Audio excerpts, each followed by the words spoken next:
गर्छ Mona Lisa Steve Jobs better not fuck with me धेरै गज किनिदिन्छु तेरो अल कम्पनी फेरि म पैसा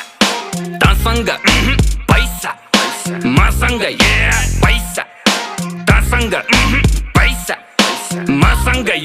शाहरुखलाई लोन ब्याक सलमानको डोनर म पैसाको गोलमाल बाँडिजेको ओनर म साँच्चीकै भनेको कुरो सुन्दा फेरि ठट्टा लाग्छ चन्द्रमामा जग्गा मेरो धनी पूर्जा पक्का बाचा 5 देखि 10 20 150 मस्ती सक्यो ल पर्खी प्रिन्ट हुन्छ पर्सी फेसबुक र इन्स्टा यो ट्विटरको चिन्ता भन कति लाग्छ पैसा यो